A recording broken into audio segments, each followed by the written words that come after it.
Assalamualaikum warahmatullahi wabarakatuh. Alhamdulillahirrabbilalamin. Selamat pagi, semangat pagi. Adik-adik mahasiswa yang saya cintai, kali ini saya, Bang RS, akan memberikan materi statistik dan probabilitas. Apa itu statistik dan probabilitas? Hampir semua program studi yang ada di universitas maupun institut atau politeknik atau akademi yang ada di Indonesia pasti belajar tentang statistik dan probabilitas.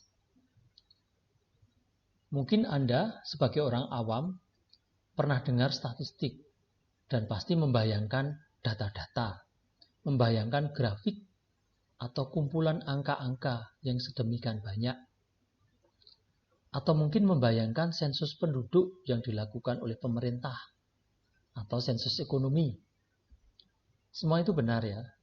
Namun yang Anda pelajari nanti lebih dari itu. Kemudian ada kata probabilitas. Kata probabilitas ini kalau orang yang awam sekali mungkin apa sih probabilitas? Probabilitas itu sebetulnya adalah peluang.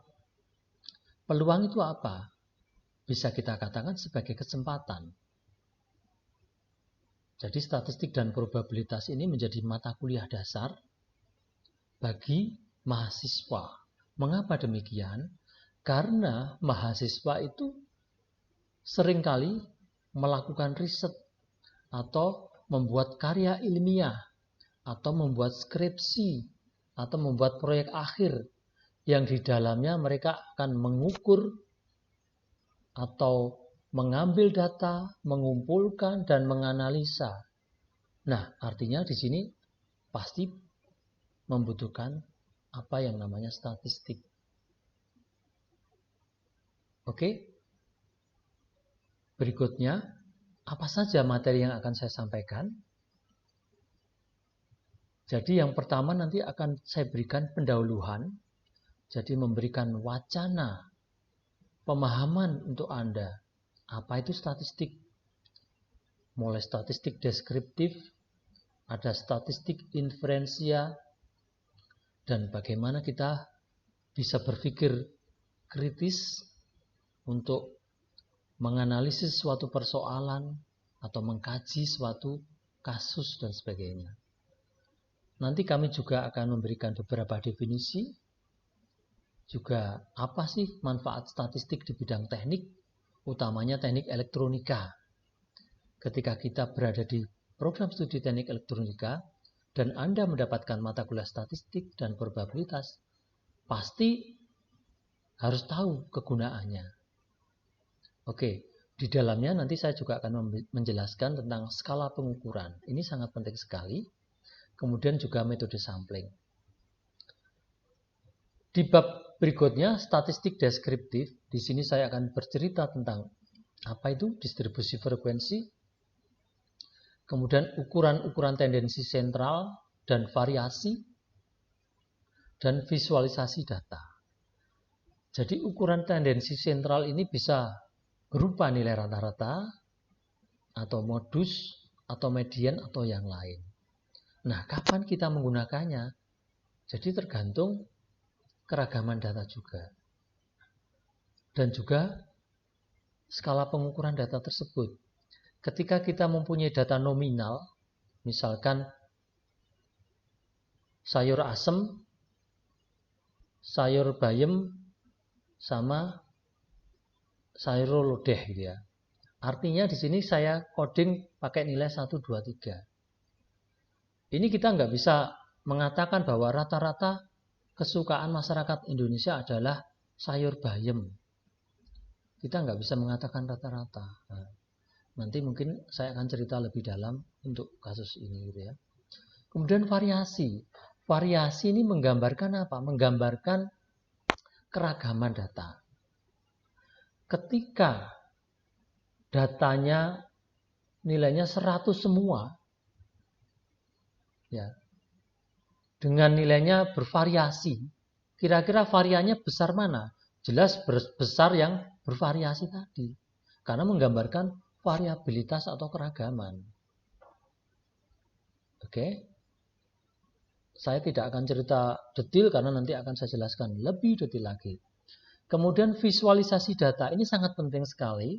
Bisa dalam bentuk grafik, tabel, atau pakai gambar, ya, biasanya pakai gambar-gambar. Nah, kita juga harus pandai-pandai memilih. Kita harus memvisualisasikan dengan gambar apa, atau harus dengan tabel, atau kedua-duanya, dan seterusnya. Itu sangat penting. Tergantung data apa yang kita sajikan dan apa yang akan kita bicarakan. Di bab berikutnya, saya akan membahas tentang probabilitas. Di sini kita kembangkan intuisi, apa sih kejadian, ruang sampel, dan beberapa sifat probabilitas, apa itu independensi, probabilitas bersyarat, dan terakhir nanti saya akan menjelaskan tentang teorema Bayes. Yang Anda pikirkan ya, ketika kita bicara probabilitas, itu kan, probabilitas itu kan peluang, Pak. Satu contoh misalkan saya mempunyai koin mata uang logam ya. Ini kita lempar, artinya peluang muncul muka itu berapa persen atau berapa? Karena di sini hanya ada muka dan belakang, maka kemungkinannya adalah 50% atau setengah, gitu ya. Itu konsep yang sangat-sangat simpel. Ke depan, Anda bisa mengembangkan wacana ini misalkan untuk membuat sebuah forecasting atau peramalan. Peramalan didasarkan pada peluang. Saya ambil contoh misalkan kita mempunyai state 3 misalkan ya. Hujan, berawan, cerah. Nah, di sini dari state ke state lain atau transisi dari state ke state lain pasti punya peluang. Oke ya, saya ilustrasikan misalkan kita punya atau bisa menetapkan peluang sekarang hujan, besok hujan lagi, sekarang hujan, besok berawan, sekarang hujan, besoknya cerah. Artinya total dari probabilitas ini harus 1. Begitu ya. Artinya dari peluang-peluang ini kita bisa menyusun sebuah matrik peluang, matrik transisi yang bisa kita gunakan untuk membuat peramalan. Nah, bagaimana menentukan probabilitasnya nanti akan saya jelaskan tersendiri, gitu ya. Jadi ini sebetulnya menarik sekali, ya. Kemudian berikutnya kita belajar variabel random dan distribusi probabilitas.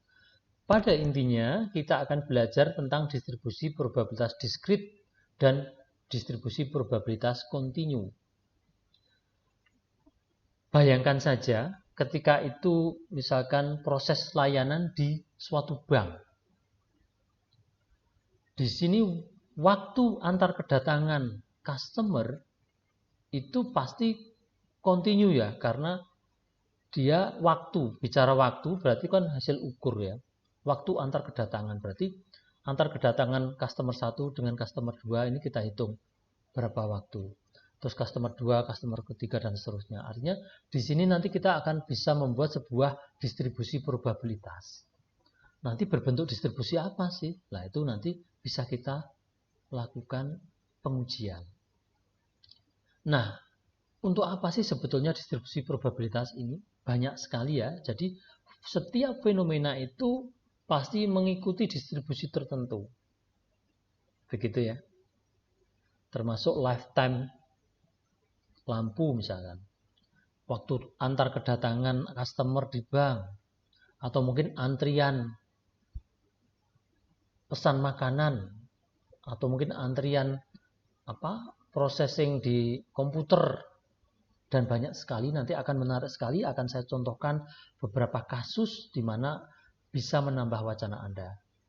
Berikutnya nanti konsep sampling akan saya jelaskan sedikit. Dan pada bab berikutnya, estimasi parameter. Kita mengestimasi titik dan estimasi selang kepercayaan. Jadi kalau kita bicara estimasi itu berarti penaksiran. Kita menaksir nilai. Harapannya apa? Parameter yang kita estimasi ini unbiased atau tidak bias. Kemudian punya varian yang minimum dan konsisten. Oke, di bab berikutnya saya akan menjelaskan pengujian hipotesis. Jadi statistik itu ada deskriptif dan ada statistik inferensia. Ketika kita belajar statistik inferensia, itu bedanya apa? Jadi bedanya dengan deskriptif, deskriptif hanya mendeskripsikan atau menganalisis. Kalau inferensia berarti sampai pada pengujian hipotesis dan membuat kesimpulan, gitu ya. Jadi kalau kita belajar statistik inference nanti ada dua macam, ada parametrik dan non-parametrik. Jadi kapan kita pakai parametrik, kapan pakai non-parametrik nanti akan saya jelaskan. Mungkin saya ambil contoh gambaran ya untuk pengujian hipotesis. Misalkan kita ingin membandingkan kinerja dua obat atau efektivitas dua obat. Ini ada obat lama A gitu ya. Kemudian di sini ada temuan obat baru B. Kita bandingkan efektivitasnya. Nah, ini harus kita lakukan uji hipotesis. Ada orang-orang yang kita uji untuk meminum obat ini. Jadi nanti ada teknik bagaimana kita menetapkan sampel dan mengukurnya. Nah, itu ada di sini nanti. Termasuk ketika kita membuat sebuah model persamaan atau membuat sebuah model pengelompokan atau mungkin model peramalan, di situ akan melibatkan parameter-parameter yang harus kita uji. Ketika di hasil pengujian tidak signifikan, maka kita harus membangun model kembali, begitu ya. Itulah nanti menariknya di situ. Dan di bab terakhir nanti akan saya jelaskan tentang korelasi dan regresi. Bicara korelasi itu pasti Anda ingat, korelasi itu hubungan, Pak. Hubungan apa? Hubungan antar dua variabel. Jadi kekuatan hubungannya nanti ada formula, gitu ya. Nah, hubungannya dengan regresi apa? Ketika ada dua variabel yang punya korelasi yang kuat atau korelasi yang signifikan, maka kita bisa membangun persamaan regresi. Persamaan regresi itu sebetulnya adalah ya persamaan linier ya. Jadi dasarnya adalah persamaan linier yang kita bangun dari dua buah variabel. Jadi dasarnya itu untuk kita belajar ke sana, katakanlah variabel Y dan X. Ini saya modelkan Y sama dengan X plus 2 atau 2 min X. Ini artinya ada 2 ini parameter katakanlah B0. Kemudian min X berarti min 1 ini B1. Berarti dalam persamaan ini, secara umum kita bisa mengatakan bahwa persamaannya adalah Y sama dengan beta 0X plus beta 1X. Maaf, beta 0 plus beta 1X. Di sini saya akan menjelaskan apa sih nanti ada error pasti ya. Kenapa ada error lah? Ini akan dijelaskan di bab ini. Nah, peramalan dan analisis multivariabel ini sebetulnya merupakan bonus buat Anda. Jadi minimal Anda mempunyai gambaran. Peramalan itu seperti apa sih? Apa sama dengan meramal nasib orang? Ya jelas sama ya. Sama meramalkan, tapi berbeda metodenya. Kalau meramalkan nasib itu saya nggak punya ilmunya. Kemudian analisis multivariabel. Berarti di sini kita dihadapkan pada banyak variabel. Nah, dari banyak variabel ini akan kita analisis, kita kelompokkan atau kita buat sebuah model dan seterusnya. Nah, ini juga sangat menarik sekali, banyak praktisi atau banyak instansi yang menggunakan yang namanya analisis multivariabel ini untuk proyeksi ke depan atau untuk pembagian anggaran dan seterusnya. Jadi itu adik-adik mahasiswa yang saya cintai, ada beberapa bab yang harus Anda tempuh ketika belajar statistik dan probabilitas. Jadi materi hari ini saya akhiri sekian dan tetap semangat jaga kesehatan, dan tunggu materi kita yang pertama nanti. Assalamualaikum warahmatullahi wabarakatuh.